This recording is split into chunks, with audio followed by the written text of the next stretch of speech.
Hi guys, it's Ian from Exospherics here. Now, thanks for joining me in episode 2. In this episode, I'm going to take you through some sound design tips and show you how to make a kick drum from scratch. Now, the reason I like making my own sounds from scratch because I think it gives your track its own distinctive flavour. Don't get me wrong, I don't think there's anything wrong with using synth presets.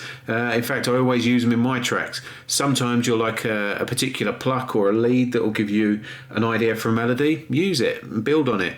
But as I say, there's a place for making your own sounds as well. Whether it's just things like white noise or kick drums or snares or synth leads, plucks, pads, anything like that. So as I say, in this episode, I'm going to take you through creating a kick drum.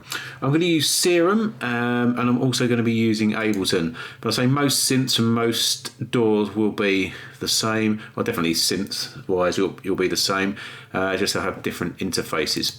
So this is where I am. I've got Serum down here, got a FabFilter plugin here. I'll disable that for the moment. And let's go to Serum, open it up. Already initialized, but I always go through that whole process of hitting init preset. Now, you're probably aware that most kick drums are made with a sine wave.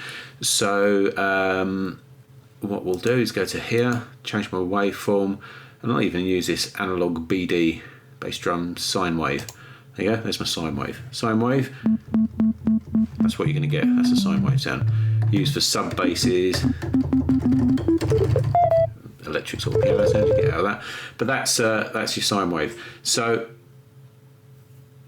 a kick drum will have, normally it's a pitch, it's a fast pitch change. So what I would do is I would get, in fact I'll probably do it with an envelope 3 because I use on Serum, 1 controls the amplitude or the volume of the wave, 2 is normally for your filter control, and 3 are normally assigned to pitch. So I'll assign the pitch to here, the CRS, of course pitch control, and if I change my waveform now, I'll just do the pitch first of all, just give it a bit of a long delay, or a long decay rather, and assign that to there. The pitch goes down, follows the envelope. Now a kick drum is really just a like that. Change the octave down.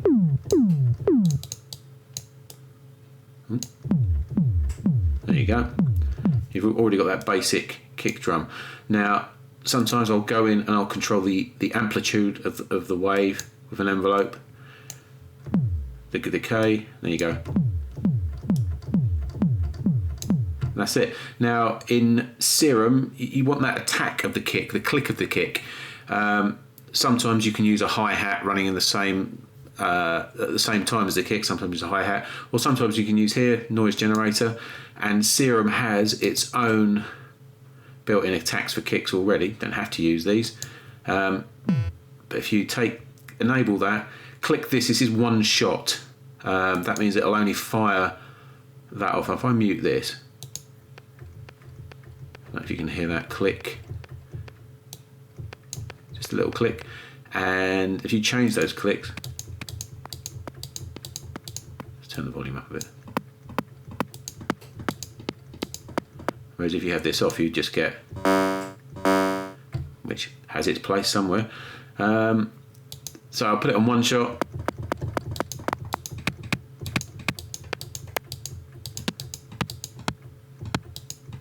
That's quite a nice little pluck there. And then enable that. And then what you can do is fine tune it. Now, I think this is where a kick drum, or making your own kick drum, or any sound yourself, is the best, because you can make that kick fit your track. If you have another kick, you've got to change it and do whatever or maybe compress it. Well, you still can compress this, obviously get a bit more bite. But yeah, you can mould it to fit your track, and you know how that sounds come together, which makes it a bit better. Now, another thing to remember is when you're doing a kick or a bass, this option here, rand, is like a randomizer of where the wave starts. And what I'll do is I'll just drag it down to 0. It randomizes the phase of the wave, so now it always starts in the same place. Now if I just change for like a 909 sort of kick, I will change the decay. I did that on envelope 2. No, it doesn't matter. So I'll change the decay, see, like that, make it a lot shorter. And that gives you that sort of kick, 909 style. If you put it a bit more further, you can get your old, maybe not that much, but bring the pitch down a bit. And then change your amplitude. And then sometimes for the 808, I just take off the noise.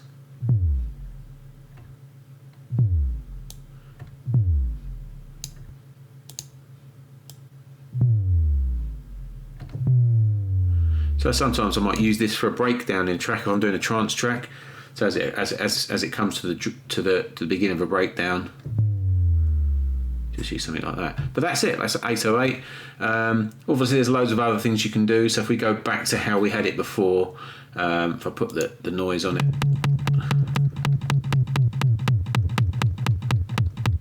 and just change it to like a 909. Then you can, with Serum, you can add effects to it, like a bit of distortion, and don't go overboard with it if you get this sort of. That's interesting sounds. I'll keep it on tube. Just give it a little bit of bite, a little bit of warmth. Another thing to remember is I normally put it on monophonic, so you're not getting weird overlays and phasing issues as one wave fades out.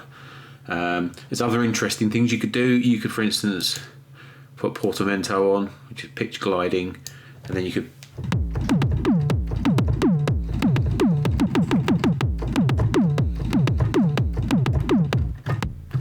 play tunes with your kick drum.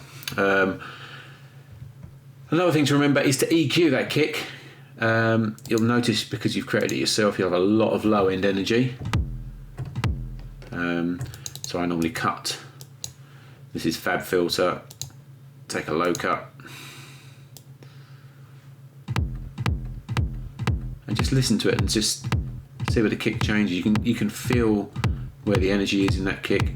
The other thing as well is with doing this is because you've created your kick on your keyboard, you can pitch your kick perfectly to your track. So that's it. So I'll maybe do a cut off around, but depending on the track, you can't really say where you're going to do it, but you can EQ your kick to your heart's content. Another useful thing for controlling your kick, I use, where is it? Bark of the Dog. So you've created your kick there, whack Bark of the Dog in, and this really helps you get a lot of power in your kick. It's a free plugin. I'll stick a link probably down the bottom, just to show you where it is. It's a free plugin, and what you can do is play your sound, and you can find like the resonant frequency of that kick, and you can feel it. There you go. And that just again gives it a bit more oomph. And then you can obviously put compression on that and play it to your heart's content. But that's it, really. That's me just showing you how to make a kick drum in Serum. I just wanted to create a quick, short and sweet video, and hopefully it wasn't too long. But if you like what you saw, please give me the thumbs up. Share it on Twitter. If you don't like it, or if you've got any tips for me, please put it in the comments down below. Again, thanks for joining me, and I hope to see you in episode 3. Thanks a lot. Bye.